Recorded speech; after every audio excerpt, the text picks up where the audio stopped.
Assalamualaikum warahmatullahi wabarakatuh. Halo teman-teman yang berbahagia, apa kabar Anda? Semoga selalu berbahagia dan bersemangat dalam menjalani aktivitas dan rutinitas Anda sehari-hari ya.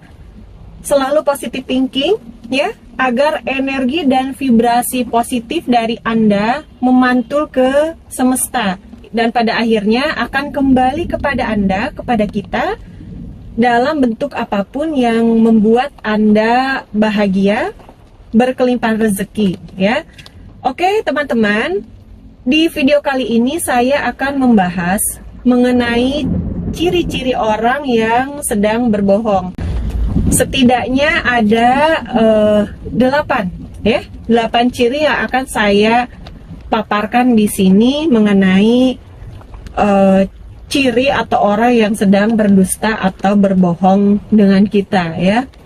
Teman-teman, sungguh sangat menyebalkan ya ketika teman-teman tahu kalau kita sedang dibohongi. Bahkan nih, saya sendiri terkadang paham ketika orang sedang berbohong kepada saya ya. Namun saya ya hanya senyum aja gitu, oke lah, it's okay. Tapi dalam hati saya bergumam, kamu bohong gitu ya. Teman-teman, sebetulnya mudah loh untuk kita mengidentifikasi seseorang nih jujur atau tidak ya, baik dari matanya, dari gerak tubuhnya, lalu maupun dari susunan kata-katanya ya. Oke, mari kita bahas ya teman-teman, ciri orang yang berbohong. Yang pertama adalah perubahan dalam pola pernafasan. Oke? Jadi ketika seseorang berbohong, pernafasan mereka dapat berubah ya.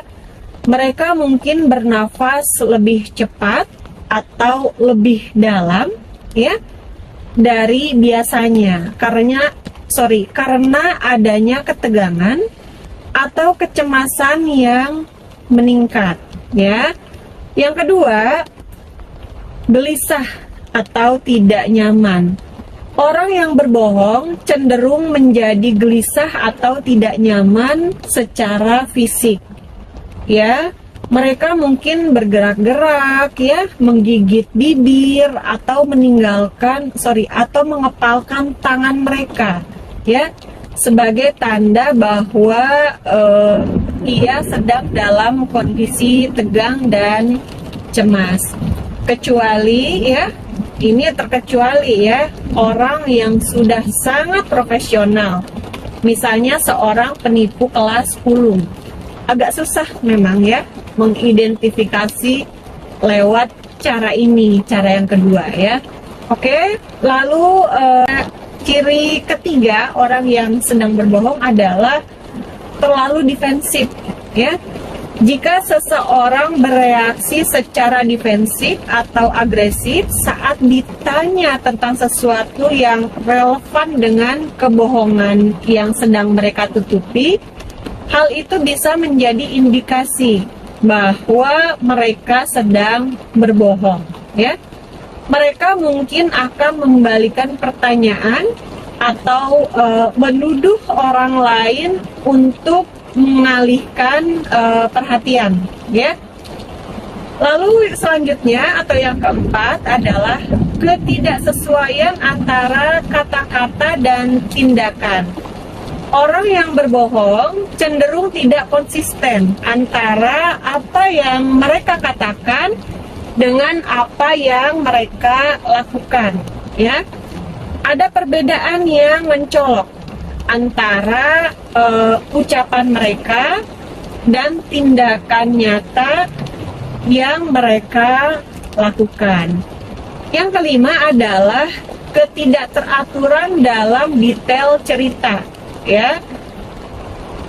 Ketika seseorang berbohong, maka mereka mungkin kesulitan untuk menyajikan cerita detail ya, detail ceritanya dengan konsisten, sebab dapat mengubah urutan peristiwa, waktu, atau fakta-fakta penting atau fakta-fakta penting lainnya saat dimintai klarifikasi, ya.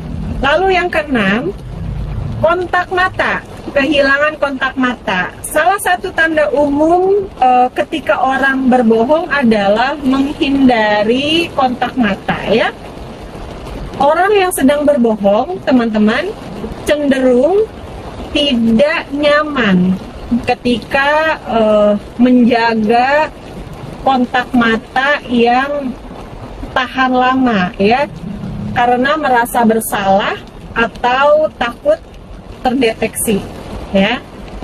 Lalu yang ketujuh, respon emosional yang sangat tidak wajar.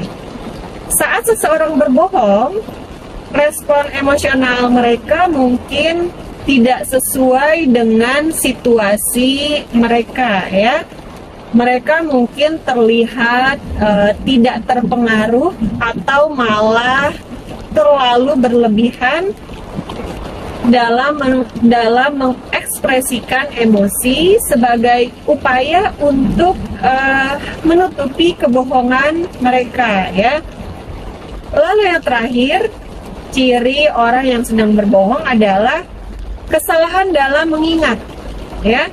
Seseorang yang berbohong mungkin akan kesulitan mengingat atau menjelaskan secara detail karena mereka sedang menciptakan atau memelihara cerita palsu, ya, atau ngarang-ngarang cerita lah.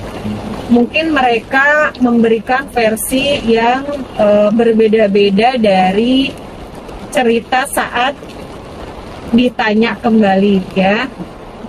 Oke teman-teman, begitu ada 8, setidaknya ada 8 ciri, ya. Semoga bermanfaat untuk teman-teman semua, ya. Maaf ini agak suara karena di luar hujan dan saya sedang ada di dalam mobil mau ke kantor tapi hujan, nggak ada payung, ya. Jadi mungkin suara-suara dari luar terdengar. Namun teman-teman ini tidak mutlak, ya. Teman-teman dapat mengidentifikasi sendiri sebetulnya, ya. Semoga semoga pembahasan ini bermanfaat untuk teman-teman.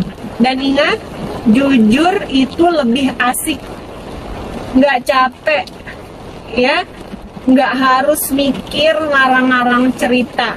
Belum lagi satu kali Anda berbohong, maka Anda akan dipaksa untuk berbohong kembali demi menutupi kebohongan yang lalu, ya. Dan teman-teman, belum lagi nih kalau Anda ketahuan berbohong kan malu, ya. Oke teman-teman, demikian sekian dari saya. Semoga bermanfaat untuk Anda semua. Assalamualaikum warahmatullahi